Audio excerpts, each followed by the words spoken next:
ज्योत्स्ना शुद्धां शशियुतजटाजूटमकुटां वरत्रासत्राणस्फटिकघुटिका पुस्तककरां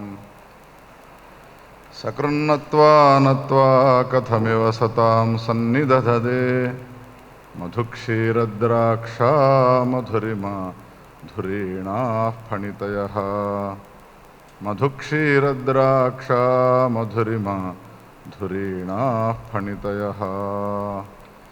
अच्युतं केशवं रामनारायणम् अच्युतं केशवं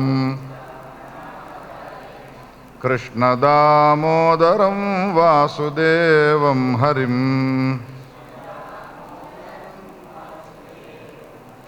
श्रीधरं माधवं गोपिकावल्लभम् जानकीनायकं रामचन्द्रं भजे।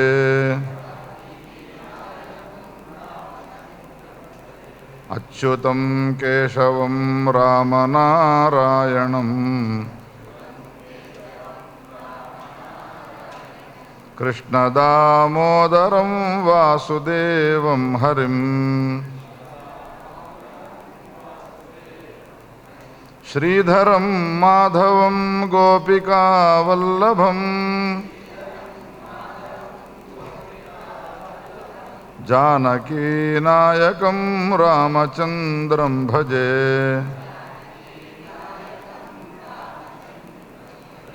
जानकीनायकं रामचन्द्रं भजे।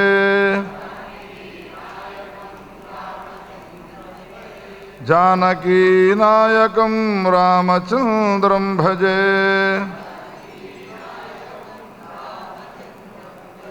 जानकीनायकं रामचन्द्रं भजे।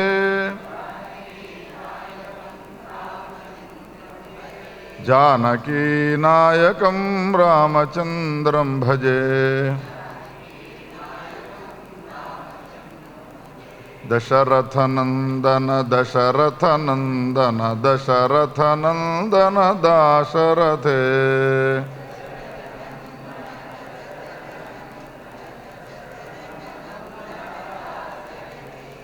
दशरथनन्दन दशरथनन्दन दशरथनन्दन दाशरथे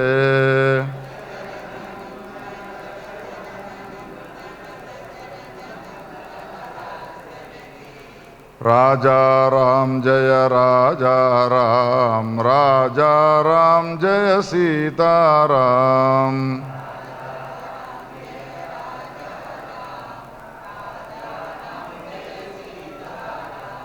राजा राम जय राजा राम राजा राम जय सीताराम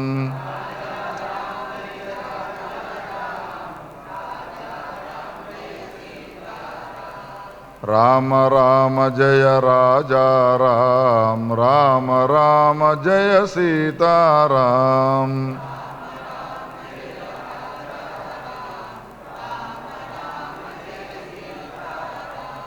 राम राम जय राजा राम राम राम जय सीताराम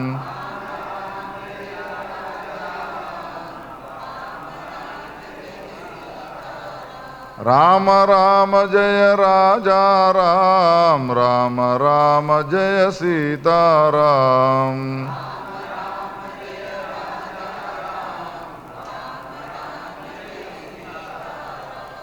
राम राम जय सीताराम राम राम जय सीताराम सीताराम विज्ञानहेतुं विमलायताक्षं प्रज्ञाघनं दिव्य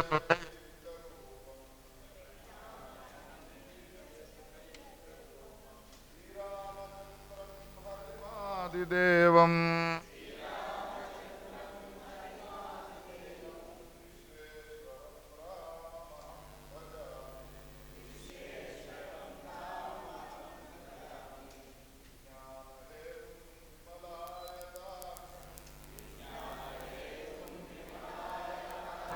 ప్రజ్ఞాఘనం దివ్యసుఖైకరూపం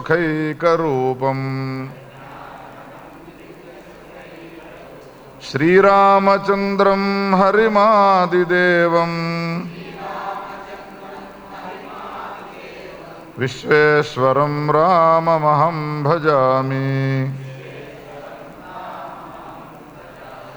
విజ్ఞానహేతుం విమలాయతాక్షం ప్రజ్ఞాఘనం దివ్యసుఖైకరూపం శ్రీరామచంద్రం హరిమాదిదేవం విశ్వేశ్వరం రామమహం భజామి. రాజా రామచంద్ర భగవానికి, గౌరీ శంకర భగవానికి, జగద్గురు శంకరాచార్య భగవానికి, జగదంబ విశ్వపాలిని శారదా మాతాకి, జగద్గురు శ్రీ భారతీ తీర్థ మహాస్వామికి, విధుశేఖర భారతీ మహాస్వామికి. నమః పార్వతీపతయే. హర హర మహాదేవ హర. అతో వరవిధానేన తౌ పురీం నేతుమర్హసి ఏతద్వృత్తం చాపభంగపర్యంతం మా స్ఫుటం కురు. యావద్గంతుం మనశ్చక్రే తావచ్చిష్యః సమాయయౌ విశ్వామిత్రస్య తం దృష్ట్వా ననామ జనకస్తదా. తతః శిష్యః కరం ధృత్వా జనకస్య కరేణ హి నీత్వా రహసి ప్రోవాచ వచనం స్వగురో స్ఫుటం. త్వామాహ గాధిజో రాజన్ రాజ్ఞో దశరథస్య హి మయా పుత్రౌ సమానీతౌ వీరౌ శ్రీరామలక్ష్మణౌ. పరమ పవిత్రమైన సంపత్ నగర్లోని శ్రీ శారదా క్షేత్రంలో శ్రీ జగద్గురు భారతీ తీర్థ మహాస్వామి వారి తత్కరకమల సంజాత విధుశేఖర భారతీ మహాస్వామి వార్ల పరిపూర్ణ అనుగ్రహ ఆశీస్సులతో ఆనందరామాయణ సప్తాహ ప్రవచన కార్యక్రమాల్లోని మొదటి నాటి సాయంకాల సభలో ప్రవేశిస్తున్న మనందరినీ శ్రీరామచంద్రుడు రక్షించుగాక. ప్రొద్దటి కథలో మనం విన్నాం. శ్రీరామచంద్రుడు 4 భుజాలతో ఆవిర్భవించినాడు.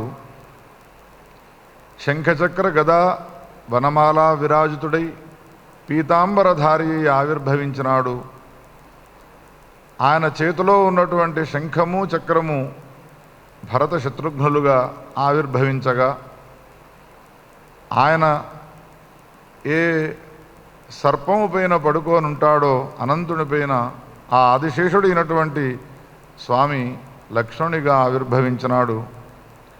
రామలక్ష్మణ భరత శత్రుఘ్నులుగా వ్యవహరింపబడేటువంటి ఈ 4 అన్నదమ్ములు వశిష్ఠుని యొక్క ఆశ్రమంలో విద్యాబుద్ధులు నేర్చుకున్నారు. కాలాంతరంలో విశ్వామిత్రుని యొక్క యాగాన్ని సంరక్షించే నిమిత్తమై ప్రయాణమై వెళ్ళినారు. అనేక మంది రాక్షసుల యొక్క సంహారం జరిగినది. యాగము సుసంపన్నమైనది.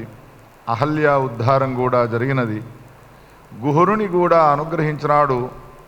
అనేక జన్మలలో తాను చేసినటువంటి పుణ్య విశేషము అని భావించి శ్రీరామచంద్రుని యొక్క పాదాలను గడిగినాడు, శిరస్సును ధరించినాడు. ఇది జరిగిన తర్వాత శ్రీరామచంద్రుడిని మిథిలా నగరానికి తీసుకుని వెళుతున్నాడు విశ్వామిత్రుడు. శ్రీమద్ రామాయణము వాల్మీకి మహర్షి అనేక శ్లోకాలతో కూడుకొని, అనేక సర్గములతో కూడుకొని 100 కోట్ల శ్లోకములతో కూడుకున్నటువంటి రామాయణాన్ని రచించినాడు. దీనికి సంబంధించినటువంటి సమగ్రమైనటువంటి విచారాన్ని వ్యాస భగవానుడు తెలియజేసినాడు. రాముని గురించి నేను ఏ రచన చేయలేకపోతేనే అని భావించి వ్యాస భగవానుడు తనకు అటువంటి నాయకుడు దొరకకపోవడం అనేటువంటి యొక్క లోటును తీర్చుకోవడం కొరకై అధ్యాత్మ రామాయణంలో శ్రీరామచంద్రుడిని నాయకునిగా పెట్టుకొని తాను రచించినాడు, రచనను కొనసాగించినాడు. అసలు రాముడంటే ఉపనిషత్ ప్రతిపాద్యుడైనటువంటి నిర్గుణ నిరాకారుడైనటువంటి పరబ్రహ్మ స్వరూపమే. సీతాదేవి అనంటే ఏ పరమాత్మను ఆశ్రయించుకోనున్నటువంటి ప్రకృతి స్వరూపిణి భగవతి మాయాగలదో ఆమెనే సీతామహాసాధ్వి. అనంతకోటి బ్రహ్మాండములను భగవంతుడైనటువంటి పరమాత్మ సృష్టించాలి అనంటే నిర్గుణ నిరాకారుడైనటువంటి పరమాత్మకు సృష్టి కర్తృత్వం అనేటువంటిది పొసగదు. వానిలో గుణములు లేవు, వాడు నిరాకారుడై ఉన్నాడు. ఉపనిషత్తులు ఏం చెప్పుతున్నాయి? పరమాత్మనే ఈ జగత్తును సృష్టించినవాడు అని అంటున్నాయి ఉపనిషత్తులు. నిరాకారుడైనటువంటి వానికి తదైక్షత బహుశ్యాం ప్రజాయేయ, సంకల్పాన్ని చేసినాడు జగత్తుల యొక్క సృష్టిని చేయాలి అని. సంకల్పమును చేయాలి అనంటే సంకల్పించేటువంటి శరీరము కావాలి. కానీ పరమాత్మ మాత్రము అశబ్దమస్పర్శమరూపమవ్యయం తథా రసం నిత్యమగంధవచ్చయతు. శబ్దము లేదు, స్పర్శ లేదు, వానిలో రూపము లేదు అని అన్న తర్వాత వానికి సంకల్ప వికల్పాలు ఎట్లా కలుగుతాయి? అందుకని నిర్గుణ నిరాకారుడైనటువంటి పరమాత్మ జగత్తు యొక్క సృష్టిని చేసినాడు అని అంటే మాయారహితుడైనటువంటి పరమాత్మకు జగత్తు యొక్క సృష్టి అనేటువంటిది కుదరదు. కాబట్టి మాయను తన అధీనంలో ఉంచుకొని మాయా ద్వారా ఈ జగత్తుల యొక్క సృష్టి కార్యాన్ని కొనసాగించినాడు పరమాత్మ, నిర్గుణ నిరాకారుడైనటువంటి ఆ పరమాత్మ. జగత్తులను సృష్టించినది ఎవరు అని ప్రశ్న వేస్తే మాయా అని సమాధానము. మరి ఉపనిషత్తులన్నీ పరమాత్మ జగత్తును సృష్టించినాడు అని చెబుతున్నాయి కదా అనంటే ఈ మాయ పరమాత్మను వదిలి ఉండదు, స్వతంత్రంగా ఎక్కడా కూడా ఉండదు. సాంఖ్యము అనేటువంటి పేరు గల ఒక దర్శనం ఉన్నది. ఆ దర్శనంలో ప్రకృతి అనే పేరుతో పిలువబడేటువంటి ఏ మాయ ఉన్నదో అది స్వతంత్రమై ఉంటుంది అని అంటారు. కానీ వేదాంతులు, అద్వైత వేదాంతులు మాత్రము మాయా అనేటువంటి దానికి స్వాతంత్రం అనేటువంటిది లేదు, ఒక పురుషుడిని ఆశ్రయించుకొని ఉంటుంది. అందుకనే గీతాశాస్త్రంలో కృష్ణ పరమాత్మ స్పష్టంగా చెప్పినాడు, ప్రకృతిం స్వామధిష్ఠాయ సంభవామ్య ఆత్మమాయయా. ఈ జగత్తుల యొక్క సృష్టిని చేయాలి అనంటే ప్రకృతిని నా అధీనంలో ఉంచుకొని ప్రకృతి ద్వారా ఈ జగత్తు యొక్క సృష్టిని నేను చేస్తాను అని అన్నాడు.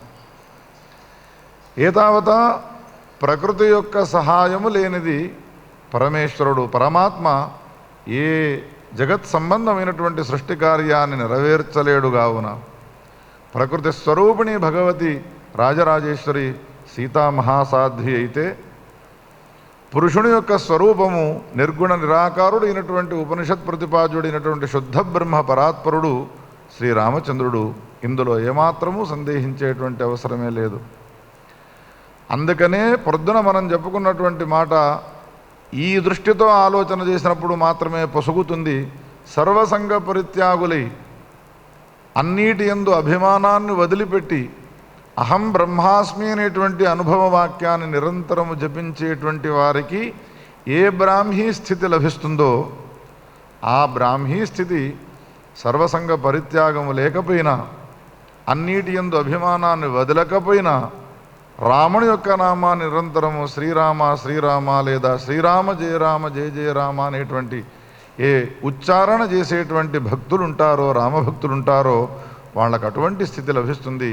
కారణం ఏమిటి అంటే ఈ రామచంద్రుడు కేవలం మానుష మాత్రుడు మాత్రమే కాదు, ఉపనిషత్ ప్రతిపాద్యుడైనటువంటి శుద్ధ పరబ్రహ్మ పరమాత్మనే. అనేక మంది మహాత్ములు రాముని గురించి చెప్పుతూ జీవితాలను ధన్యం చేసుకున్నారు. సముద్రాన్ని మథించినారు, పాల సముద్రాన్ని. మథనం చేసే సమయంలో నారాయణమూర్తి ఆ పర్వతము లోపలికి కుంగిపోకుండా ఉండడానికి కచ్చప రూపాన్ని ధరించినాడు. సముద్ర మథనం కొనసాగుతూ ఉన్నది. అనేక రకాలైనటువంటి వస్తుజాలం ఆవిర్భవించినట్టుగానే అందులో నుండి భగవతి శ్రీ మహాలక్ష్మి కూడా ఆవిర్భవించినది. మహాలక్ష్మి ప్రాదుర్భవించినది అనంటే మహాలక్ష్మి ఎవరి యొక్క అంశతో ఆవిర్భవించినది అనంటే నారాయణమూర్తి యొక్క అంశతో ఆవిర్భవించినది.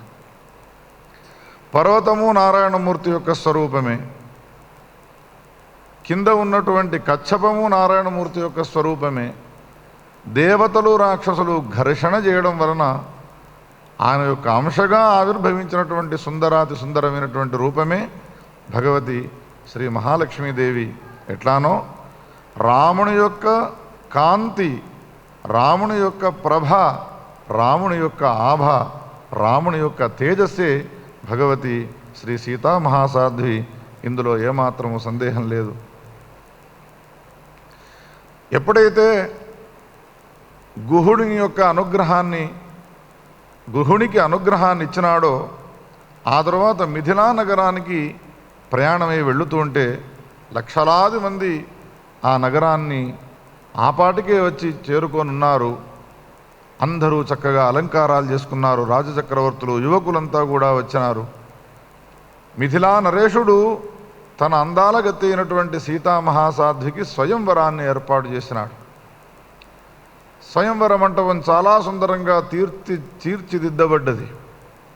విశ్వామిత్రుడు ఒక శిష్యుణ్ణి పిలిచి జనక మహారాజు గారి సమీపానికి వార్త పంపించినాడు. అయ్యా, తమరెవరు అన్నాడు జనక మహారాజు. విశ్వామిత్రుని ద్వారా పంపబడ్డటువంటి వారి శిష్యుడని నేను, తమరికి ఒక వార్తను తెలియపరచమన్నాడు. చెప్పండి ఏమన్నారు విశ్వామిత్రులు అని అడిగితే అప్పుడు ఆ శిష్యుడు అంటూ ఉన్నాడు, మయా పుత్రౌ సమానీతౌ వీరౌ శ్రీరామలక్ష్మణౌ తౌ సీతా ఊర్మిళయో పాణిగ్రహణం హి కరిష్యతః. నేను ఇద్దరి కుమారులను తీసుకువచ్చినాను, రామలక్ష్మణులు అనేటువంటి పేరు గల వాళ్ళను. ఆ ఇద్దరూ కూడా ఈ స్వయంవర మంటపానికి వస్తారు. నీ అమ్మాయిలైనటువంటి సీతామహాసాధ్విని ఊర్మిళాదేవిని కూడా వీళ్ళిద్దరూ కూడా వివాహం చేసుకుంటారు. విశ్వామిత్రుడైనటువంటి నేను ఈ మాటను చెప్పుతూ ఉన్నాను.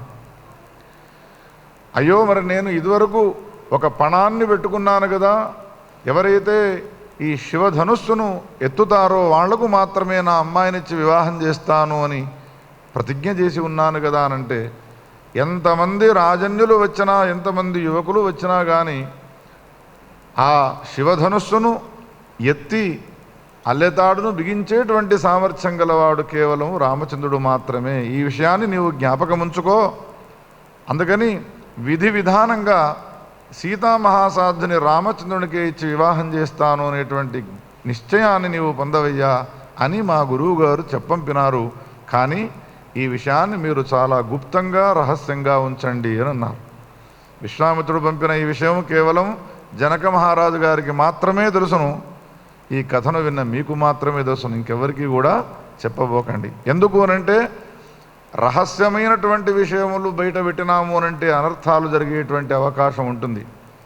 అందుకని జరగవలసినటువంటి స్వయంవరం జరగాలి అనేటువంటి ఉద్దేశంతో విశ్వామిత్రుడు శిష్యుని ద్వారా ఈ విషయాన్ని తెలియపరచగానే చాలా సంతోషపడ్డాడు. విశ్వామిత్రుని యొక్క చరణద్వంద్వానికి మనస్సులో నమస్కారం చేసుకున్నాడు.